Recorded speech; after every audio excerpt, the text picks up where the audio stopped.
আসসালামু আলাইকুম। আমি খায়রুল ইসলাম সার্বিয়া থেকে। অনেকদিন যাবৎ আপনাদের মাঝে আসলে ইউটিউবের মধ্যে আসলে ইনফরমেশন দিতে পারতেছি না, তার জন্য দুঃখিত। আসলে কোনো কারণ ছাড়াই যদি আসলে আমি ইউটিউবে এসে বকবক করি, তাহলে সেটার আসলে কোনো মূল্য থাকবে না। আমার যারা সাবস্ক্রাইবার আছেন তারা আসলে উপকৃত হবেন না। তো আজকের আসলে বিষয়বস্তু হচ্ছে, গত দু একদিন যাবৎ সার্বিয়া নিয়ে আসলে কিছু প্রচারণা চলছে। এটা বাংলাদেশের সোশ্যাল মিডিয়াতে, ফেসবুকে, ইউটিউবে, ইনস্টাগ্রামে আসলে ঠোকা যায় না। সবাই বলতেছে যে আসলে সার্বিয়ার ওয়ার্ক ভিসা নাকি বাংলাদেশিদের জন্য বন্ধ হয়ে গেছে। এটা সত্যতা যাচাই করার জন্য আজকে আপনাদের মাঝে আসলে কিছু কথা বলবো। তো ভিডিওটি কেউ স্কিপ করবেন না, সম্পূর্ণ ভিডিওটি দেখুন। তো চলুন শুরু করা যাক। আসলে এমন একটা দেশে বসবাস করি যেটার নাম হচ্ছে বাংলাদেশ। এখানে সবকিছুই সম্ভব।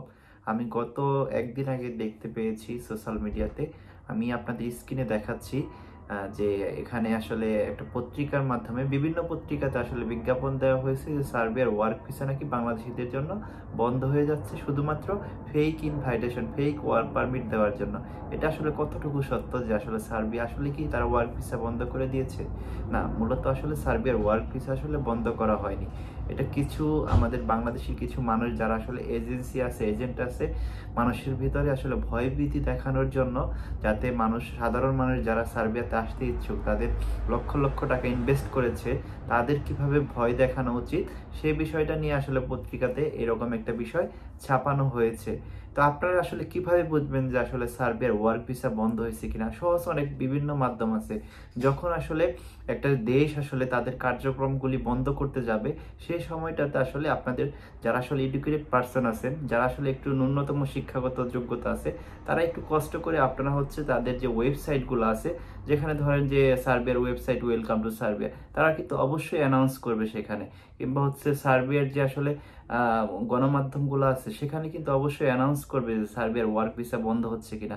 আপনারা সেখানে যাচাই বাছাই না করে, সার্বিয়ার অনলাইন পোর্টালে যাচাই বাছাই না করে, যদি আপনারা হচ্ছে যে বাংলাদেশের যে ফেক যে পত্রিকাগুলো আছে, ধরেন আমি একজন সাধারণ মানুষ, আমি হচ্ছে আমার কাছে 2000 টাকা আছে, 2000 টাকা নিয়ে আমি বললাম যে আমার এই জিনিসটা হারানো গেছে, এটা একটু পত্রিকায় একটু ছাপায় দেন। তো তো এইভাবে আসলে এই সার্বিয়ার যে বিষয়টা, এটা আসলে এইভাবে আসলে মানুষের মাধ্যমে ছড়িয়ে গেছে যে সার্বিয়ার ওয়ার্ক ভিসাটা বন্ধ হয়েছে।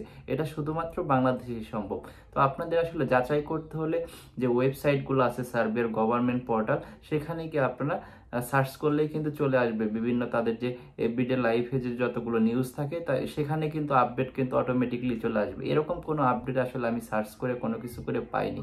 তো আপনারা যারা সাধারণ মানুষ আছেন, যারা সার্বিয়াতে আসবেন, তারা ভয় পাবেন না যে সার্বিয়ার ওয়ার্ক ভিসা বন্ধ হয়ে গেছে। সেটা সময়ের ব্যাপার। যখন হচ্ছে বাঙালিরা এখানে এসে কাজ করবে না, কিংবা চলে যাচ্ছে সেন্ট্রাল ইউরোপে, তো এমন অবস্থায় বন্ধ হয়ে যেতে পারে, এটা সময়ের ব্যাপার। কিন্তু বর্তমান যে নভেম্বর ডিসেম্বর চলতেছে, এই সময়টাতে পুরোপুরি কিন্তু সার্বিয়ার কাজ চলতেছে। আশা করি কেউ ভয় পাবেন না। আপনারা যে এজেন্টের কাছে ফাইল জমা করেছে, নিশ্চিন্তে আপনারা, যদি তারা ভালো মানুষ হয়ে থাকে কিংবা তাদের প্রিভিয়াসলি ভালো সাকসেস থেকে থাকে, আপনারা কিন্তু এজেন্টের মাধ্যমে সার্বিয়াতে আসতে পারবেন। একটা কথা আমি বলে রাখি, আমাদের বাংলাদেশে বর্তমানে যে সরকার আসলে করতেছে, হ্যান্ডেল করতেছে সবকিছু, সার্বিয়াতে কিন্তু সেম সরকার এভাবেই এই দেশটা চালাচ্ছে, মানে সেনাবাহিনীর দেশটা সার্বিয়া চালাচ্ছে।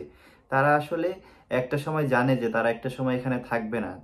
যখন নির্বাচন হবে, সার্বিয়ার নতুন একটা প্রধানমন্ত্রী আসবে, সব ল পরিবর্তন করবে, সবকিছু তখন পরিবর্তন হবে। ওই সময়টা যে সার্বিয়ার কিছু পরিবর্তন হতে পারে, কিন্তু ভিসা বন্ধ হওয়ার সম্ভাবনা নাই। কারণ তাদের এখানে অনেক কর্মক্ষেত্র খালি আছে, যেখানে অ্যাভেলেবল লোক লাগে। কেন তারা ভিসা বন্ধ করে দেবে? এইসব মানে যারাই যে আসলে এইসব নিউজগুলো প্রচারণা করে, তারা আসলে কি মানুষ না, আমি সেটা আসলে নিজেও জানি না। কোনো কিছু যাচাই করতে হলে সার্বিয়ার ওয়েবসাইট আছে, সার্বিয়ার হচ্ছে টিভি মাধ্যম আছে, এখানে কোনো প্রকার নিউজ ছাড়া আসলে আপনারা বাংলাদেশিদের কোনো কথায় আপনারা আসলে কোনো কান দেবেন না। আশা করি বুঝতে পেরেছেন। তো আসলে ভিডিওটি আজকের মতো এখানেই সমাপ্তি ঘোষণা করব, যে আপনাদের এই সার্বিয়া ওয়ার্ক ভিসা নিয়ে যে আসলে আপনাদের মনের ভেতরে একটা আকাঙ্ক্ষা ছিল, সেটা আশা করি আপনারা বুঝতে পেরেছেন। কেউ ভয় পাবেন না। সবার জন্য দোয়া ও ভালোবাসা রইল, যাতে আপনারা সবাই সার্বিয়াতে সুন্দরভাবে আসতে পারেন। তো আজকের ভিডিওটি এখানেই সমাপ্তি ঘোষণা করতেছি। সবাই ভালো থাকবেন, সুস্থ থাকবেন। আসসালামু আলাইকুম ওয়া রাহমাতুল্লাহি ওয়া বারাকাতুহু।